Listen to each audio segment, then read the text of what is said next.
देश और देश की आज़ादी बड़ी मेहनत से हमारे पुरखों ने हासिल की है, जान की बाजी लगा के, दौलत की बाजी लगा करके, फांसी के फंदे को चूम करके।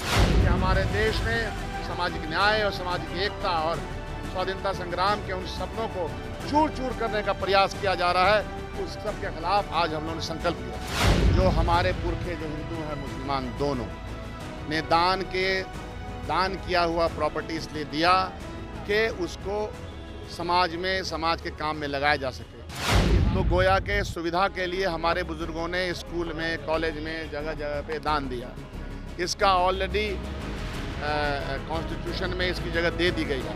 अपने शहीदों को जो देश को आज़ाद कराने में अपना बलिदान दिया है, उसको याद करके हम प्रेरणा लेते हैं कि आने वाले पीढ़ी, वर्तमान पीढ़ी उनसे प्रेरणा ले। नमस्कार, मेरा नाम प्रेम है और आप लाइव स्टेज देख रहे हैं। कांग्रेस का तिरंगा मार्च निकाला गया। देखिए, प्रदेश कार्यालय से लेकर सतमूर्ति तक ये मार्च निकाला गया। कांग्रेस के कई नेता इस मार्च में उपस्थित थे। किस तरीके से सरकार पर बरस रहे हैं, ठीक देखिए आप इस वीडियो में। छोड़ो के नारों से देश का चप्पा चप्पा गूंज उठा था। 8 अगस्त को जबकि उस वक्त के ऑल इंडिया कांग्रेस कमेटी के अध्यक्ष मौलाना आज़ाद थे, उनकी अध्यक्षता में ये रेजोल्यूशन बम्बई में पास हुआ। 8 अगस्त की ही रात को देश के तमाम कांग्रेस पार्टी के नेता, महात्मा गांधी, जवाहरलाल नेहरू, सरदार पटेल, अन्य नेता और हज़ारों लोग सलाखों के पीछे डाल दिए गए। 9 अगस्त से क्रांति शुरू हुई।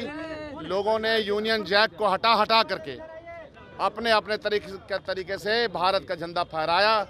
भारत के झंडा को फहराने में और 9 अगस्त में अंग्रेज़ों के खिलाफ भारत छोड़ो आंदोलन के क्रम में हज़ारों लोग शहीद हुए।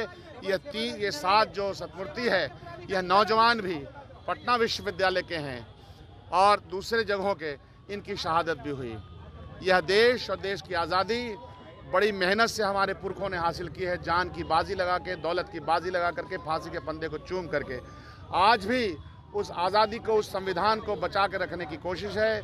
जो भी विघटनकारी शक्तियाँ, और ख़ास तौर पे हम लोग देख रहे हैं कि हमारे देश में सामाजिक न्याय और सामाजिक एकता और स्वाधीनता संग्राम के उन सपनों को चूर चूर करने का प्रयास किया जा रहा है, उस सब के खिलाफ आज हम लोगों ने संकल्प लिया। शकील साहब, वक्फ अधिनियम संशोधन बिल आ चुका है। जेडीयू के जो वरिष्ठ नेता है ललन सिंह ने साफ तौर पर कहा है कि इसमें कहीं भी मुसलमानों का हक नहीं माना जा रहा है और इसमें कहीं भी मुसलमान के जो गरीब वंचित तबके हैं उनको हक दिलाने की बात। इंडिया गठबंधन ने एक स्टैंड ले लिया है। स्टैंड न्याय योचित है।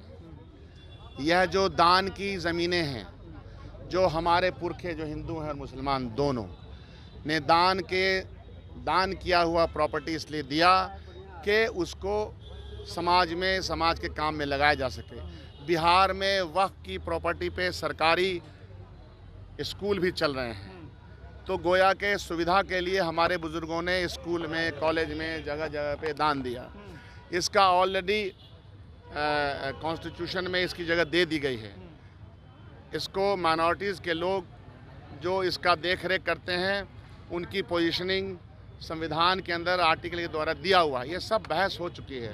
भारतीय जनता पार्टी को अगर इसका नाम रहता वक्फ इमलाक नहीं रहता, दान रहता, तो तुरंत ये भाषा बदल जाती। वक्फ लगता, अरे ये तो मुसलमानों से रिलेटेड है। ये सिर्फ मुसलमानों से रिलेटेड नहीं है, ये इस देश के समाज के लिए है जिन लोगों ने दान दिया। उसी तरह से जो दान है, बहुत सारे मठ हैं, दान के हज़ारों एकड़ ज़मीन, उसका संचालन वहाँ के संचालन कर्मी करते हैं, एक कमेटी बना करती है। तो अगर निगाह भारतीय जनता पार्टी की सही है तो चारों निगाहों से देखे, वक्फ की प्रॉपर्टी को अपने लिए हड़पने का और एक शगुफा छोड़ने का, एक झुंझुना बजाने का एक आदत पड़ गया है। तो जनता ललन सिंह को झुंझुना बजाने में बहुत मज़ा आता। उनका पिछला भाषण भाजपा के खिलाफ हम देख रहे थे, तो ऐसा भाषण दे रहे थे, लगता है कि भाजपा से तो कितना दूरी है। तो बड़का झूठा पार्टी के साथ जिन लोगों ने अपना तालमेल किया है, ये उनको मुबारक। यह लोग अपॉर्चुनिस्ट लोग होते हैं। हिंदी उसका क्या होगा मैं बोलना नहीं चाहता हूँ। हर आदमी जानता है कि अपॉर्चुनिज्म का हिंदी क्या होता है। 10 से शुरू होता है। मांझी और चिराग आरक्षण मामले पे झगड़ गए, कैसे देख रहे हैं? 10 से शुरू होता है तो क्या संकेत आप? हम कुछ नहीं बोला, हम तो भाषा के ज्ञानी लोग हैं। तो यह बात समझेंगे कि कुछ शब्द 10 से भी शुरू होता है, म से होता है, ह से होता है, क से होता है, ख से होता है, क ख य सब तक से भी होता है। कुछ शब्दों की शुरुआत कहीं से होता है। तो इसीलिए वो तो ललन बाबू हैं, तो उनको जब मौका मिलता है कभी इस पार, कभी उस पार, कभी इस गली, कभी उस गली, तो उनको आजकल मज़ा आ रहा है।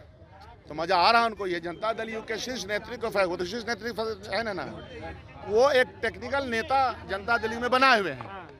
तो टेक्निकली जो कहना है कहें। शीर्ष नेतृत्व पर आपको भरोसा है कि कुछ पॉजिटिव आएगा? नहीं, दुनिया देश में तो आदमी भरोसा पे ही चलता रहता है।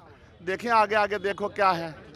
हर साल इस क्रांति दिवस के अवसर पर कांग्रेस पार्टी और सेवा दल कांग्रेस मुख्यालय सदाकत आश्रम से तिरंगा मार्च निकालती है और विधानसभा अवस्थित जो शहीद स्मारक है वहां आके हम अपने बड़े नेताओं के साथ, तमाम कार्यकर्ताओं के साथ श्रद्धा सुमन अर्पित करते हैं और अपने शहीदों को, जो देश को आज़ाद कराने में अपना बलिदान दिया है, उसको याद करके हम प्रेरणा लेते हैं कि आने वाले पीढ़ी, वर्तमान पीढ़ी उनसे प्रेरणा ले और यह भारत का संविधान इन बलिदानियों की वजह से बना, जिसको हम सब सुरक्षित रखें और सर्वमान रखें। तो अभी आप कांग्रेस के विधायक दल के नेता शकील अहमद खान और कांग्रेस के प्रदेश प्रवक्ता राजेश राठौर को सुन रहे थे। तमाम मुद्दे को लेकर क्या कुछ कहा उन्होंने आपने सुना है। फिलहाल के लिए इतना ही। बने रहे लाइव के साथ। धन्यवाद।